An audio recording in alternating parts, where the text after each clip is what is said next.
Vediamo che cosa c'è da fare sulle piante di olivo appena noi le abbiamo messe a dimora, quando sono così piccoline di 1 anno. Questa è la varietà Moraiolo. E andiamo a vedere il sesso d'impianto, quali sono le operazioni da potatura per dare subito una bella forma alla nostra piantina. Per prima cosa dovremo andare a preparare il nostro terreno. Mi raccomando, un bello scavo profondo si fa con i ripuntatori, o chiamati ripper, che vanno in profondità fino a 80, anche 100 cm a seconda del trattore che abbiamo, in modo che andiamo a dissodare il terreno fino in fondo, in modo che le future piantine poi potranno crescere con il loro apparato radicale fino in profondità. Dopodiché siamo pronti per fare una lavorazione superficiale del terreno e andare a trapiantare le nostre piantine. Il sesto d'impianto, che significa la distanza tra una pianta e l'altra e la distanza tra una fila e l'altra, in questo caso è 7x7, quindi spazio ce n'è, che vuol dire che tra una pianta e la successiva ci sono 7 metri e tra una fila e l'altra ci sono 7 metri. Successivamente siamo pronti per andare a trapiantare la nostra piantina nel terreno. Fertilizzazione, facciamola bella nel fondo con letame maturo, magari se abbiamo il letame di ovino sarebbe proprio il caso. 5 kg di letame da mescolare nella buca di trapianti insieme al terreno, facciamo questo bel lavoretto e poi mettiamo un po' di terreno in modo che le radici della piccola piantina non toccano questo terreno troppo fertilizzato e la posizioniamo sopra. Rinterriamo, rinfiancamo con il terreno e vedrete che quando la pianta inizierà a crescere e le radichette toccheranno questo fertilizzante, lei partirà veramente in modo molto veloce e le cavate, come si dice ai piccoli rami freschi, saranno belli, freschi, bravi e rigogliosi. L'operazione più importante una volta che noi abbiamo trapiantato la pianta è quella di andare a togliere la piccola canna di bambù che sorregge la pianta con queste sue piccole fascette.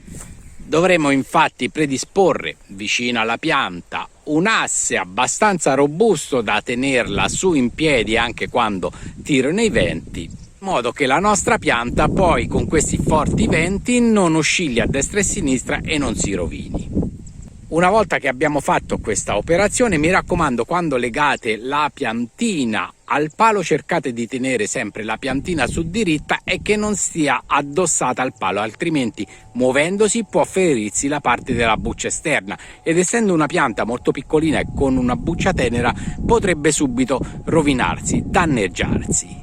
Subito dopo il trapianto si fa l'impianto di irrigazione. Io consiglio sempre un impianto di irrigazione ad ala gocciolante, che vuol dire un tubo collegato al nostro contenitore, al nostro pozzo artesiano, a quello che abbiamo, dove poi con una parte di derivazione di un getto gocciolante possiamo andare ad annaffiare direttamente la piantina vicino a dove è stata piantata. In questo modo non sprechiamo un goccio di acqua.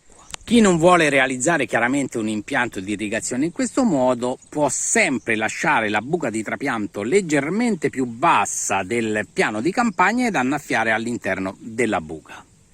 Prendiamo ad esempio questa pianta che è già ben formata, ben distribuita. Qui ragazzi c'è da fare ben poco, la lasciamo crescere su senza rompergli troppo le scatole, perché lei la sua parte delle branche principali già ce l'ha formate. Vedete, questa è una branca, questa è la branca successiva e questa è l'altra branca, già sono disposte egregiamente. Dovremo solamente andare ad eliminare la parte dei rametti che stanno sottostanti all'impalcato, alla formazione delle branche, altrimenti andrebbero a prelevare energie inutilmente mentre potrebbero essere distribuite sui rami principali.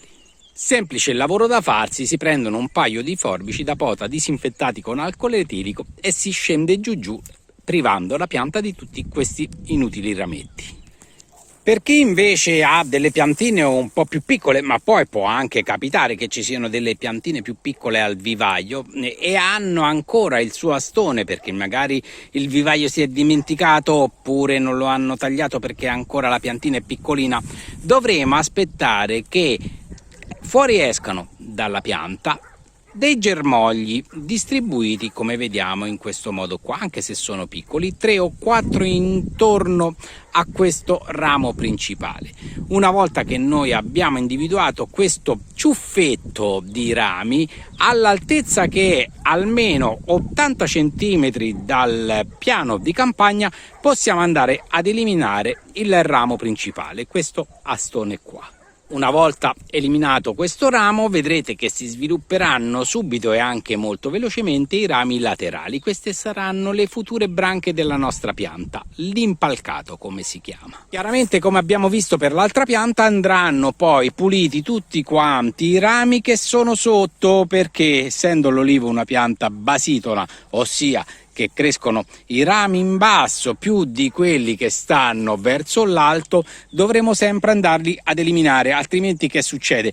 Che si sviluppano questi rami qui in basso a discapito dei rami che invece stanno in alto. Dopo che abbiamo trapiantato la nostra pianta, quando è primavera, aprile-maggio, lei partirà con i suoi freschi germogli. Adesso dobbiamo stare sempre in attenzione, dobbiamo sempre andare a monitorare la nostra piccola piantina, perché in queste giovani cavate, in questi giovani germogli, la tignola fa sempre il suo dovere. La tignola è un piccolo bruco verde che inizia a mangiarci il germoglio centrale e le foglioline esterne. Sempre trattamenti biologici, mi raccomando. Ha un ottimo trattamento, è appunto il Bacillus thuringiensis, perché è selettivo, distribuito sulla pianta, va a eliminare solamente il bruco perché agisce per ingestione. Ragazzi, chiudo così il video, mi raccomando, sempre in gamba a prodotti biologici. Ci vediamo alla prossima, un abbraccio a tutti da Pier Giorgio, ciao ragazzi. I can boogie.